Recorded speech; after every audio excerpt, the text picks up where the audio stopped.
नमस्कार दोस्तों। युद्ध के 26वें दिन मुझे आशा की एक किरण दिखाई देती है। मुझे क्षेत्र में शांति की संभावना दिख रही है इससे पहले कि रूबिकॉन पार किया जाए। और रूबिकॉन पार करना क्या है, मैंने इसे अपने पिछले वीडियो में समझाया है।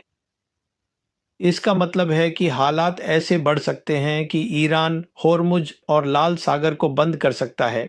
ऊती होर्मुज जल्द मरुमध्य से गुजरने वाली समुद्र के नीचे की केबल्स को काट सकते हैं।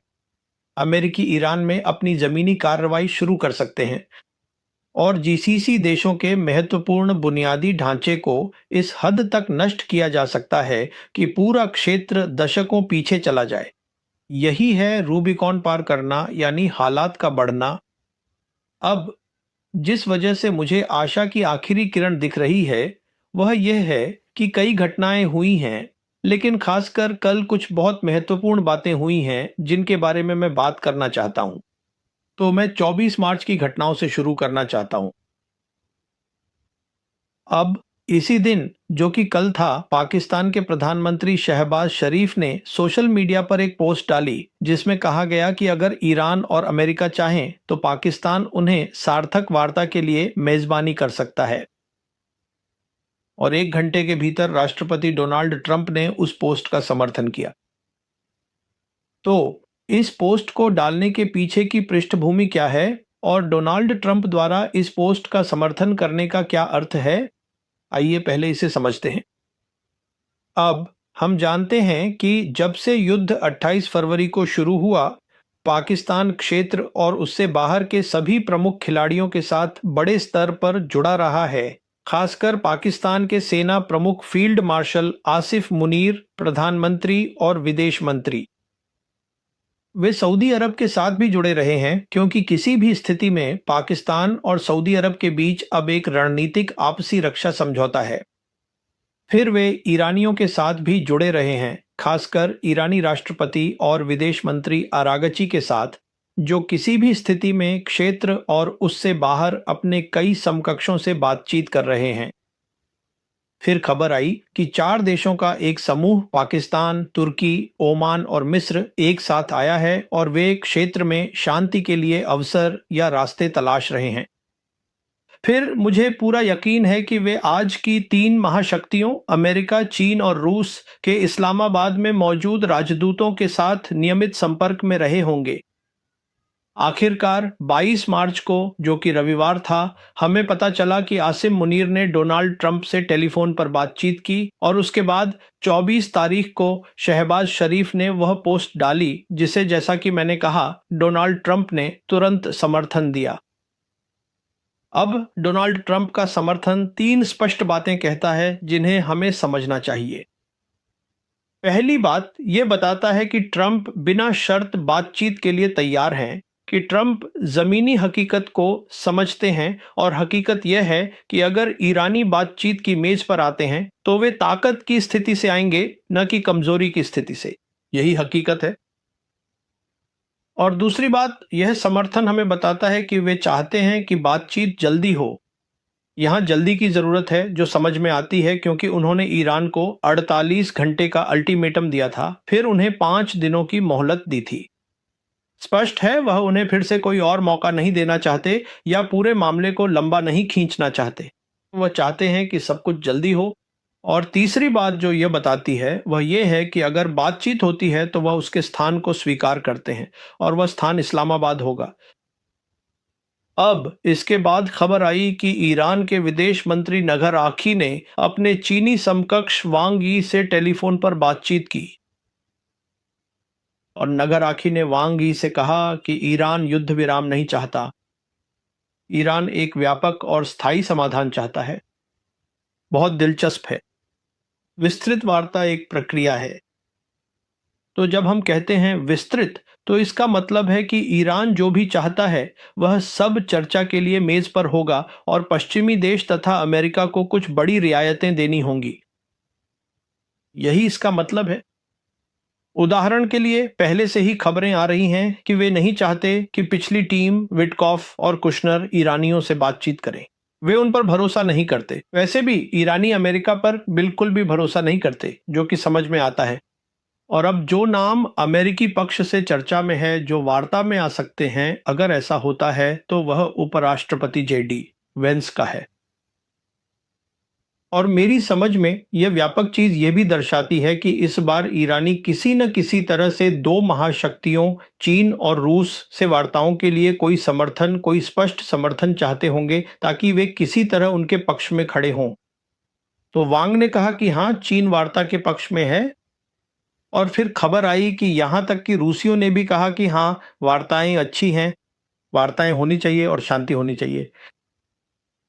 अब जहां तक अगाची का सवाल है, उन्होंने कहा, जैसा कि मैंने आपको बताया, हम युद्ध विराम की तलाश में नहीं हैं और कोई युद्ध विराम नहीं होगा, क्योंकि नेतन्याहू ने यह बहुत स्पष्ट कर दिया है कि युद्ध कब समाप्त होगा इसका फैसला वही करेंगे। यह फैसला अमेरिकियों द्वारा नहीं किया जाएगा, और इसी वजह से युद्ध जारी है। और 11 देशों ने अपने नागरिकों से इजराइल छोड़ने को कहा है, क्योंकि इजराइल को ईरानियों से भारी नुकसान हो रहा है। बस वहां बहुत अधिक सेंसरशिप है। तो यही स्थिति है, यहां हम आज वार्ता की संभावना के मामले में खड़े हैं। अब मैं बस उन 3 बड़े खिलाड़ियों के बारे में बात करना चाहता हूं जो इसके पीछे हैं। आइए समझते हैं कि वे क्या सोच रहे हैं। यह महत्वपूर्ण है। मैं शुरुआत करता हूं राष्ट्रपति ट्रंप से, अमेरिका के राष्ट्रपति ट्रंप से। मेरी समझ में अब जब उन्होंने शहबाज शरीफ का समर्थन किया है, तो इसका मतलब है कि अगर उन्होंने खुद नहीं समझा, तो उनके सैन्य कमांडरों ने उन्हें बहुत स्पष्ट रूप से बता दिया है कि आज के बहुध्रुवीय विश्व में अमेरिका की सैन्य शक्ति की सीमाएं हैं। और इसका सबूत ये है कि अमेरिका के लिए ईरानियों से straight of Hormuz, Persian gulf का नियंत्रण अपने हाथ में लेना किसी भी तरह संभव नहीं है। ये अलग बात है कि खबर आई है कि अब अमेरिकी कुछ सेनाएं मध्य पूर्व में ला रहे हैं। करीब 3000 पैराट्रूपर्स 82वीं एयरबोर्न डिवीजन से आ रहे हैं, और फिर 2 एम्फीबियस जहाज हैं, ट्रिपोली और बॉक्सर। बॉक्सर सैन डिएगो से आ रहा है, और कुल मिलाकर लगभग 5000 मरीन आ रहे हैं। तो जब आप 5000 मरीन, 3000 पैराट्रूपर्स को देखते हैं, तो देखिए ये ऐसी सेनाएं हैं जो बहुत हल्के हथियारों से लैस होती हैं, क्योंकि इनका काम ही ऐसा है। और किसी भी तरह से वे ईरान में कोई भी सार्थक जमीनी हमला या जमीनी ऑपरेशन नहीं कर सकते। तो मुझे ये सब बिल्कुल भी समझ में नहीं आता। लेकिन एकमात्र बात यह है कि उसे कुछ करना ही होगा, क्योंकि यह एक पसंद की लड़ाई है। वह पूरी तरह से हारता हुआ नहीं दिख सकता, इसलिए वह सैन्य शक्ति की सीमाओं को समझता है, और यही उसकी मजबूरी है कि वह बातचीत चाहता है। और फिर उसकी दूसरी मजबूरी यह है कि जो ऑपरेशन उसने नेतन्याहू के उकसावे पर शुरू किया है, उसे न तो संयुक्त राष्ट्र की मंजूरी मिली है, न ही अमेरिकी कांग्रेस की स्वीकृति। उसका मागा समर्थक वर्ग बहुत नाखुश है। अमेरिका में खाने पीने की चीजों, तेल, सब कुछ के दाम बढ़ रहे हैं, चाहे वह सार्वजनिक रूप से कितना भी साहसी रुख क्यों न अपनाए। तो ये राष्ट्रपति ट्रंप के बारे में है। अब मैं ईरान के बारे में बात करता हूं।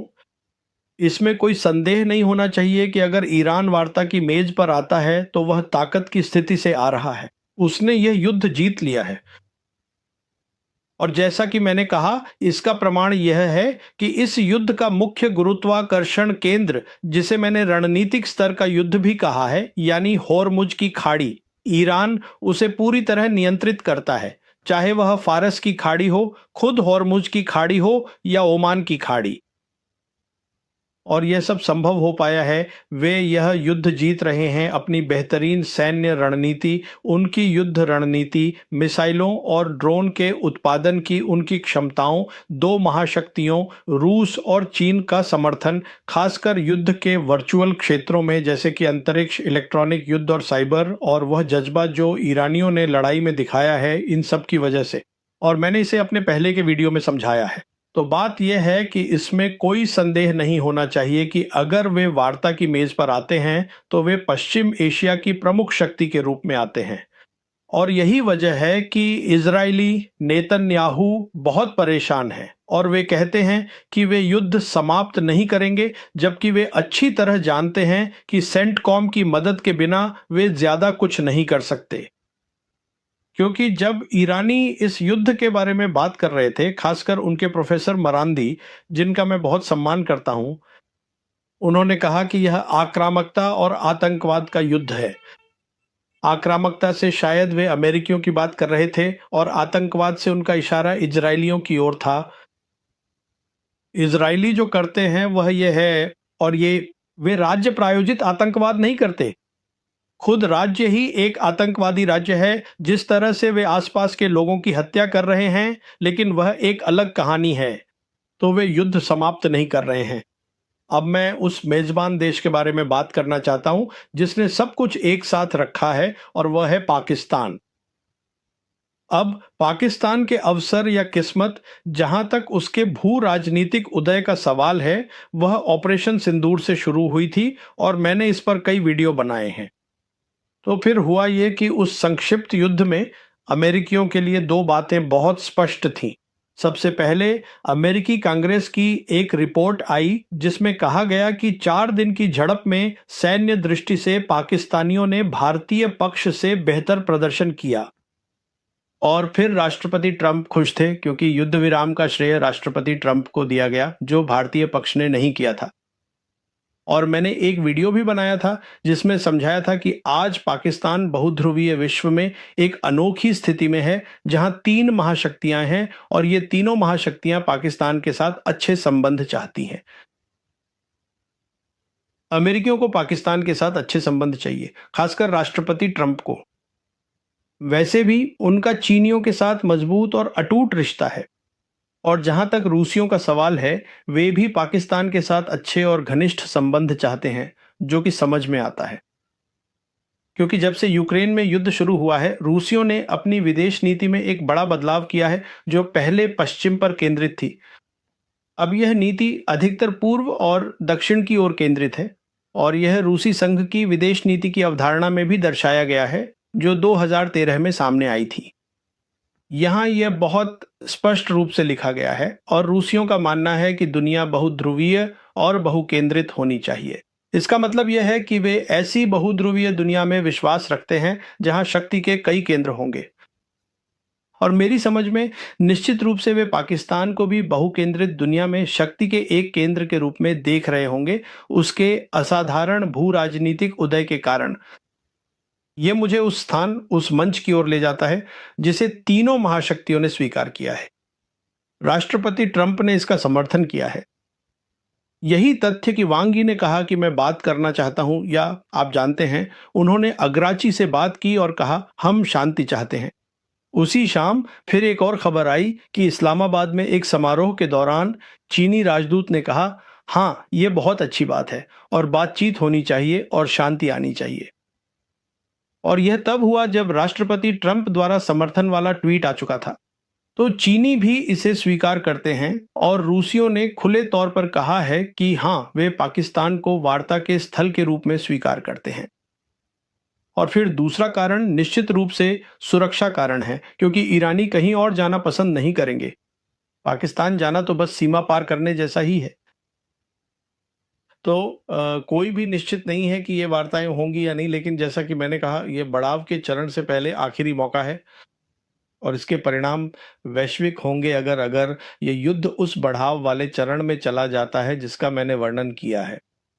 अब भारत के बारे में एक बात, क्योंकि भारत में बहुत से लोग कह रहे हैं कि भारत को मध्यस्थ की भूमिका निभानी चाहिए। समस्या यह है कि बहुध्रुवीय दुनिया में भारत के रूस के साथ सामान्य संबंध नहीं है। माफ कीजिए, चीन के साथ।